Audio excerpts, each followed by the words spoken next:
ভূস্বর্গ দেখতে গিয়ে জোড়া বাঁধায় চরম বিপত্তিতে কয়েক গুণ বেশি বিমান ভাড়া দিয়ে অবশেষে 4 দিন আটকে থেকে ফিরলেন অশোকনগরের 12 জন পর্যটক।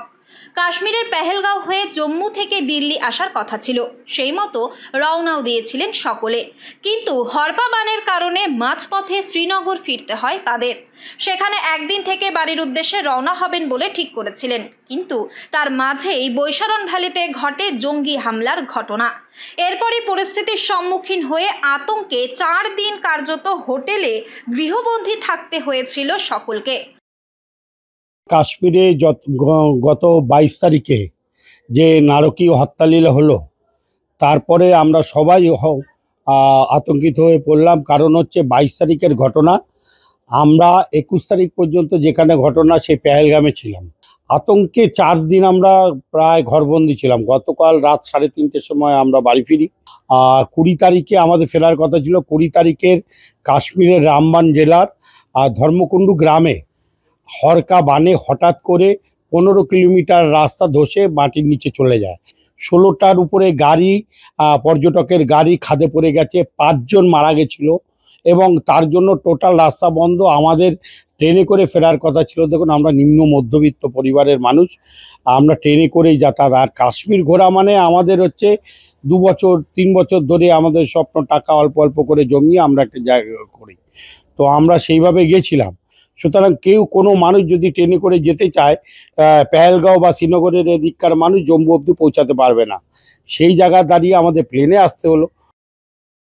ভূস্বর্গের সৌন্দর্যের টানে কাশ্মীরে গিয়ে হরপা বান আর জঙ্গি হামলা, এই দুইয়ের জাঁতা কলে পড়ে চরম সমস্যার সম্মুখীন হতে হয় এই পর্যটকদের। জঙ্গি হামলার ঠিক একদিন আগেই বৈশারণ ভ্যালিতে ছিলেন তারা। 12 জনের ওই দলে ছিলেন 5 জন পুরুষ এবং 7 জন মহিলা। স্বাভাবিকভাবেই এই পরিস্থিতিতে পড়ে বাজেটেও ঘাটতি দেখা দেয় তাদের। খরচ বাঁচানোর জন্য বাধ্য হয়ে তারা দোকান থেকে আলু ডিম কিনে কোনো রকমে হোটেলে রান্না করে খেয়েছেন। 4 দিন ওখানে হোটেলে থেকে কোনো রকমের নিজেরা একটু চাল ডাল যা হোক একটু ফুটিয়ে খেয়ে 4 দিন ওখানেই থেকে তারপরে 24 তারিখের টিকিটে আমরা ফিরে আসি। এতটা আতঙ্কগ্রস্ত হয়ে গেছি যে মুখে বলে সেই ভাষাটা প্রকাশ করা যাবে না। তারপর যখন শুনলাম যে পেহেলগাঁওতে এই ঘটনাটা ঘটেছে, এবার আমরা তো সবাই ভয়ে না আমাদের কাছে তেমন কোনো পয়সা কড়ি ছিল না, আমাদের ফিরে আসারও কোনো ব্যবস্থা নেই। এতটা গরম, শ্রীনগরের তুলনামূলক সেই তুলনায় ঠান্ডা, কিন্তু আমরা বাড়ি ফিরে এসে ভাবছি না আমাদের এখানেই অনেক আনন্দ আর শান্তি। কালকে একটু নিশ্চিন্তে ঘুম হয়েছে। পর্যটকদের এই দুরবস্থা শুনে হোটেল কর্তৃপক্ষ অবশ্য তাদের রান্না সহ সাহায্যের হাত বাড়িয়ে দেন। তবে ফেরার জন্য গাড়ি থেকে প্লেনের টিকিট এতটাই বেড়ে যায় যে নিরুপায় হয়ে পড়েন সকলে।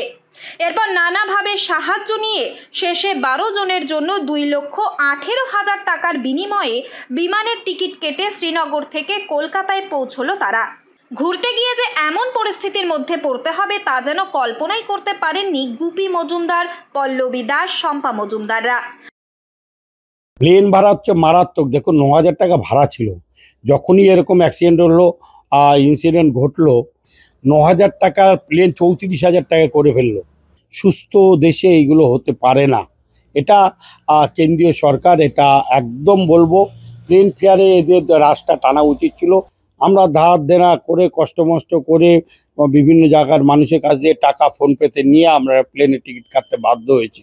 চরম হয়রানি, একদম হয়রানি। এই আমাদের 6 মাসে 1 বছর লাগবে এই টাকা পরিশোধ করতে। আমরা যাদের দিয়ে ধার নিয়েছি 1 বছর তো লাগবে। বাড়িতে ফিরতে পেরে যেন মিলেছে স্বস্তি। বাবা ঘরের ছেলে ঘরে আসছো, আর কোনো ব্যাপার না, নিশ্চিন্ত। তবে এখনো চোখে মুখে রয়েছে আতঙ্কের ছাপ। উত্তর 24 পরগনা থেকে রুদ্র নারায়ণ রায়ের রিপোর্ট, লোকাল 18 বাংলা।